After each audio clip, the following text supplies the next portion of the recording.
How's it going, everybody? It's Daikin here, bringing you another Guilty Gear Strive tutorial. And today I want to talk about 6P, how to utilize 6P, where to use it, and how to get the best case scenarios for all the situations that you're going to be using this normal for. Before we begin, I got to do YouTube stuff. The goal is 500 subscribers by the end of the month. I know it's a crazy goal, but that is the goal I set for myself. And the only way I reach my goal, you guys help me out. So support your boy, hit that like and subscribe button, and turn the notifications on so you know the next video goes live. So 6P is going to be the universal anti-air in the game. Everyone has one. As you can see, everyone has one of these normals. Now, talking about this normal, before we actually talk about the implications, I think there's important things for you to know. One thing that you should know is that this normal, while it is your universal anti-air, unlike other games where it just has a state where it just straight up beats air attacks, that isn't the case in this game. What it essentially does is it lowers your hurt box down to basically your ankles. And every character has one, as I stated. So here's a couple of them, as you can see. And there's different variances as far as like how they look, as far as like how low they are, how low they may get, and like where the actual hitbox will be for the character. So essentially it has like upper body invul, and that is why when you use 6Ps, you may sometimes wonder why your 6P is getting beat. That's because some characters can actually hit your knees before you're actually able to hit them with disjointed hitbox and stuff. We'll talk about that later as well. Now, of course, the first simple implication of a 6P is just to simply anti-air. So it is going to be one of your best options to anti-air opponents. Of course, in certain situations, you can use certain normals, like Milia here can use 5P at certain situations. But this is just going to be the best case scenario because of how it works. It does lower your hurt box downwards to your knees, and that is going to help tremendously when trying to get opponents out of the air. So if you're finding yourself having a hard time hitting people out of the air, this is the button you want to utilize. If you haven't been utilizing this will definitely help. We're also going to talk about an option select that was in my previous video that will actually help you as far as confirming these situations a little bit better as well, a little bit later in the video. Now, as I stated, this is going to be one of your better tools to actually utilize to actually 6P things, but once again, there are just certain tools that are so good in the game that you can't really anti-air them, and you have to try to do different ways to try to actually, punish these tools. For example, Ramathal doing JH in the air, it is very hard to hit this button. You see, not even my close slash can hit it. 6P even loses or sometimes trade with it. It's pretty difficult to get a good situation to happen with this. So in some cases, it's better just to back off of the situation, run under maybe, and then get a punish accordingly by making the move whiff and then trying to get a punish that way. That may be sometimes the better move. So if you realize that you can't punish a tool, or like you are losing that situation, the best thing to probably try to do is to try to make sure the move whiff so you can try to get a potential punish with the landing recovery. That may be the best thing in some cases. So because we talked about the actual hitbox being lowered below your knees, that means this tool can actually be utilized in neutral situations as well on the ground. And that is because certain things just don't hit below the knees. Take, for example, this far slash from Ramathal. So a lot of people don't like this move. It's very oppressive. It's hard to deal with, but there are things you can do with about it, and that is going to be 6P. So utilizing this on the ground to actually hit her will definitely benefit this. Now, there are a couple of things you have to be wary when you're testing these type of things. You have to see where the hurt box actually is. So if you take this move, for example, you'll realize that the hurt box actually isn't on her sword. Like, you can't hit her sword. There's nothing there. The hurt box is actually on her extended hand. So when she does this move, you can see her hand is out there. That is actually what you're trying to hit. You're trying to hit that hand that's out there. That actually has the hurt box on that. So as you can see, if I actually try to hit the sword, there's nothing there.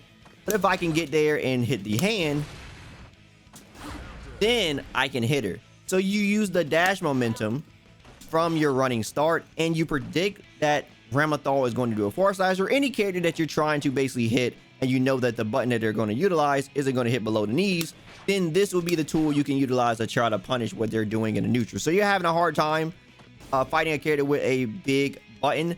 This may be the tool that you want to utilize to try to stop it. As I mentioned before, please be wary about what moves actually hit below the knees, and actually test the moves you're actually having a hard time with to see if this actually is a tool that can be utilized, because things like Soul 6S actually hit below the knees, and you can't actually hit this button with 6P. So just keep that in mind, that certain tools that characters utilize, this feature or this way that 6P works just won't work on those type of moves. Because the 6Ps actually have an upper body invul, you can actually utilize this to your advantage to actually get past fireballs with certain characters as well. So check to see if this is something that your character can utilize.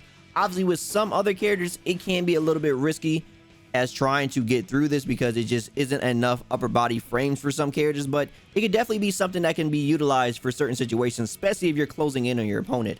Here's an example with Nagarayuki. He's a slower character, so I guess they gave him a lot more upper body frames than others.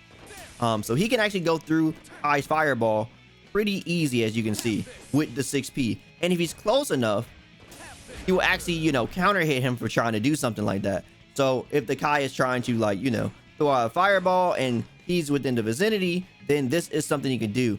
Other characters can actually do this too. If they're running and then he actually does this, you can actually do the actual 6P and the run momentum will carry you through the fireball. And because you're still sliding, you may actually still punish Kai for doing fireball if you can see it in time. So once again, just one of those scenarios you can test with your character to see if this is something that's possible with them. Okay, so now that I got the virtual display on, now it's time to talk about the 6P option select. Now, this option select is going to help you actually confirm your 6Ps better into the move that you want to do, whether it's on a hit or block.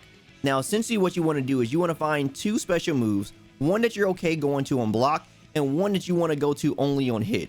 You want to do the one that you're okay going on block first, and then you want to press the one that you're only okay going to on hit last. So you want to do them fast in succession. So for Milia here, I like to do this command dash as my safety, and I like to do this hair car move, which is unsafe on block. I like to do that last. So you do it really fast after you press the 6P, like this. So you see I'm pressing 214K and 214P really fast, just like that.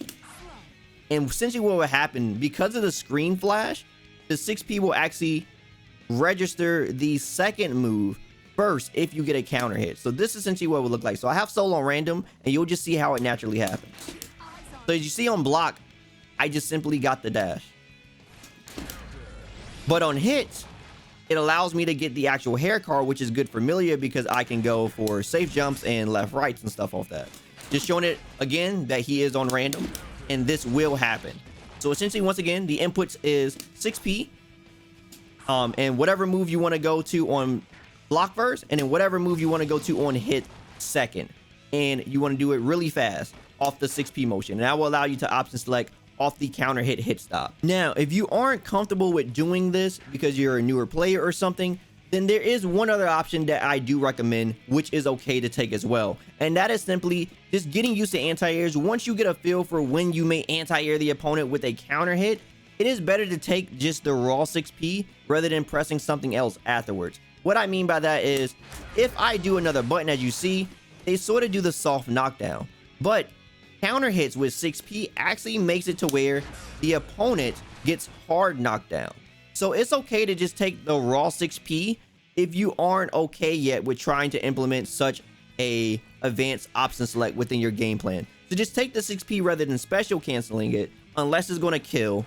And then this will allow you to basically knock them down and then allow you to run up and set up your offense.